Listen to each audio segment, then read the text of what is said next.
Salut la compagnie, c'est Jules Melon, et aujourd'hui dans un ciné critique, il va être question d'un film qui a créé une certaine polémique à sa sortie, qui depuis a été beaucoup discuté, voire rejeté, à savoir Girl, premier long métrage du Belge Lucas Dont, sorti en 2018. Depuis, il a fait Close, que j'ai vu au cinéma et que j'avais vraiment apprécié, même si on lui a reproché son côté un peu pathos, jamais revu depuis.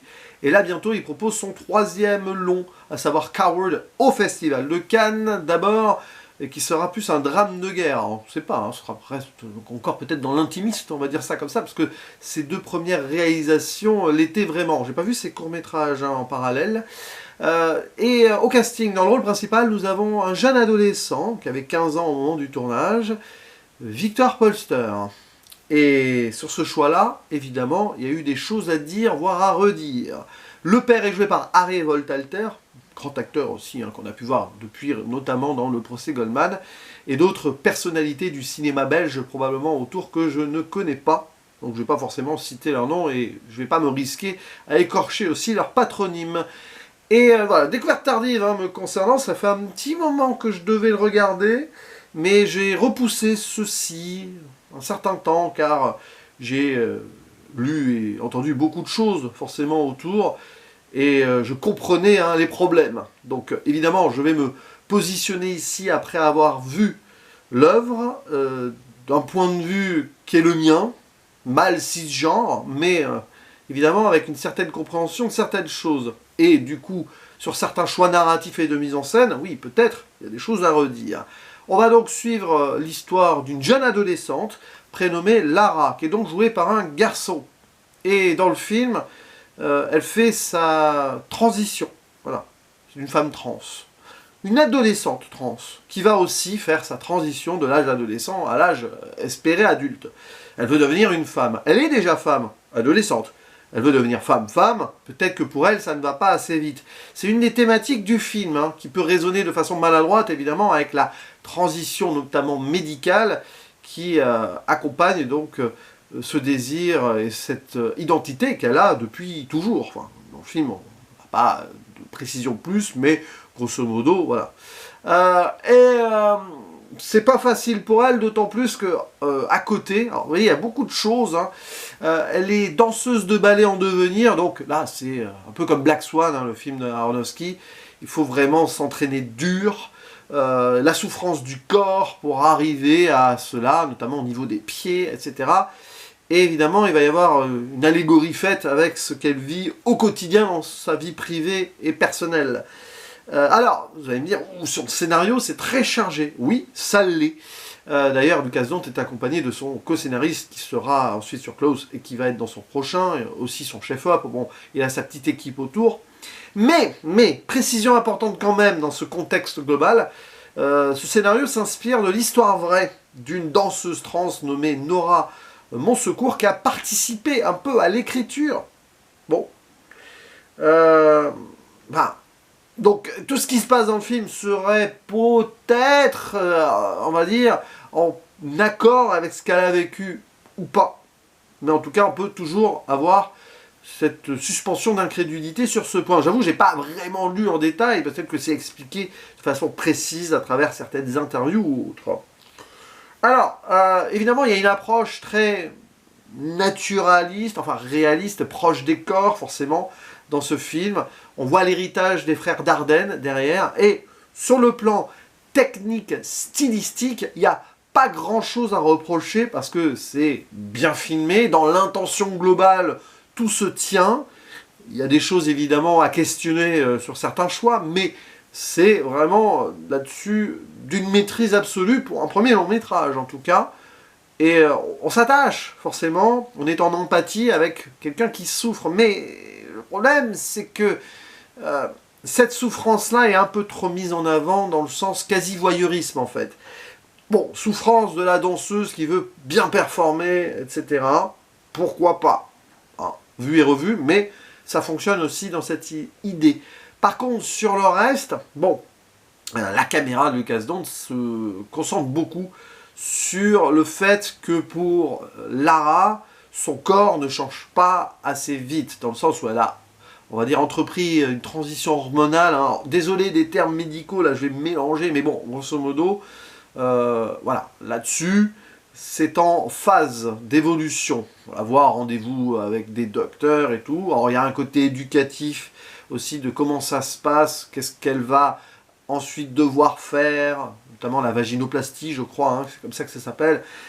Ok, mais bon, je comprends une idée qui est potentiellement intéressante, mais casse-gueule et maladroite fatalement là, c'est cette jeune fille, donc de 15 ans, 16 ans je crois, enfin bon, dans ces eaux-là, qui veut grandir trop vite aussi. Alors ça, on peut avoir ça dans des thèmes autres, je pense au cinéma de Chiamat, hein, peut-être, mais autrement, cette idée de vouloir être adulte. Déjà, et se considérer comme, bah, vite, il faut que cette période passe, parce que l'adolescence, ça craint, bon, tout ce que vous voulez. Mais alors là, l'idée de mettre ça en transition avec la transition, justement, fait que, malheureusement, en plus rajouter la danse, le ballet et tout, qui forcément se focus beaucoup sur les corps, c'est qu'à certains moments, on entre trop dans l'intime, frontalement, de cette jeune fille. Et on a beaucoup de plans. Alors, sur l'entrejambe, parce que elle doit masquer, enfin, elle s'obstine à masquer des choses. Pourtant, son entourage est au courant, le père, bien sûr. On y reviendra sur le père après. Mais même les amis qu'elle a donc dans cette école de danse, hein, il n'y a pas de secret en soi. Bon. Mais elle veut à tout prix donc être dans ce paraître-là avant de pouvoir vraiment être totalement, physiquement, donc transitionné. Alors, c'est un mal adolescent aussi qui est là, mais du coup la caméra est trop dans l'insistance. Alors, on a dans cette répétition de la souffrance du corps et de la douleur. Sur les scènes de danse, c'est totalement logique. Sur certaines scènes de préparation où elle s'observe dans le miroir, c'est très compliqué en fait. Moi je trouve que c'est un peu compliqué comme choix. Je pense qu'il y a plus de maladresse que de négativité dans on va dire, l'intention de Lucas Dont. Peut-être s'est-il laissé un peu trop... Enfin, est-ce qu'il a suffisamment bossé son sujet? Bon. Est-ce qu'il peut-être a laissé trop de place indirectement à cette danseuse qui a vécu cette vie-là? Alors, c'est du coup un film personnel, d'une trajectoire personnelle. Très difficile d'y voir ici quelque chose d'universel sur la vie d'une jeune fille, jeune femme trans. C'est ça en fait. Il faut peut-être préciser ceci, il y a tout un truc autour là, avec cette performance de ballet et tout, de la vie personnelle de Nora Monsecours peut-être qui est mise ici à l'écran. Et c'est donc compliqué parce que forcément sur certains choix, beaucoup de personnes trans ont été dégoûtées du film. Et c'est totalement logique, dans une forme de sensationnalisme, donc de ce qu'on peut voir, et dans une sorte de suresthétisation aussi. Le film n'est pas ultra esthétique, mais dans l'idée de choix de caméra, de certains plans, de certaines insistances d'observation ou sur l'entrejambe, beaucoup donc ont été choqués par cela. Et alors il y a le choix d'un acteur homme qui a été fait clairement, et ça a été assumé ainsi, parce que c'était un très bon danseur de ballet. Il était peut-être en effet très difficile, dans le processus de création, de trouver une actrice transgenre, suffisamment jeune, qui soit une danseuse. Peut-être. Après, cinéma, voilà, c'est un sujet, ça se travaille aussi. Où il faut faire, à ce moment-là, travailler les actrices en tant que... bon. Je peux comprendre. Mais alors, l'autre souci quand même du film, c'est qu'on se retrouve quand même avec un acteur ado, de 15-16 ans, dont on va filmer l'intime très proche, très souvent dans le film. Alors j'imagine il y a eu des accords parentaux, tout ça, il y a évidemment des artifices aussi hein, qui sont choisis. Le cinéma, normalement, protège bien cela. Jamais l'acteur ne s'est plaint, visiblement, donc au contraire hein, de cette expérience. Mais voilà, il y a plein de trucs qui sont questionnables là-dedans, et on est plus dans l'ordre de la maladresse de quelqu'un qui veut trop bien faire dans un sujet très très précis, très voilà, unique dans un sens. Voilà, une danseuse de ballet trans, bon, il y a déjà cette chose-là, c'est pas un film qui va nous montrer une simple adolescente qui voilà, va à l'école avec ses amis et tout, qui est en transition. Non, là il y a en plus ce contexte performatif qui fait que le corps est au centre, donc la souffrance des pieds, la souffrance au niveau de l'entrejambe pour le paraître, etc. Mais bon, la caméra insiste beaucoup et dans l'idée de répétition et de spirale mentale et psychologique difficile, le film en fait trop sur ça. À la rigueur, bon, balance plus sur le ballet. Bon, après tu comprends aussi. Et elle veut que ça aille trop vite. Lara, elle veut très vite devenir une danseuse étoile, et elle veut très vite arriver au bout de cette transition, elle veut très vite arriver à cette condition de femme. Voilà. Donc il y a aussi cette idée d'un entre-deux âges là, mais voilà, tout ceci mélangé, ça fait une grosse maladresse sur l'un des sujets principaux et délicats, qui est comment gérer la transidentité dans la transition physique des choses. Et à côté, vous avez le père, qui est ultra bienveillant. Vous avez un film là, qui essaye d'arrondir les angles, j'ai envie de dire, sur l'entourage de Lara, qui est très sain. C'est-à-dire qu'au niveau médical et tout, ça a l'air super bien carré, elle est très bien accompagnée et tout ça.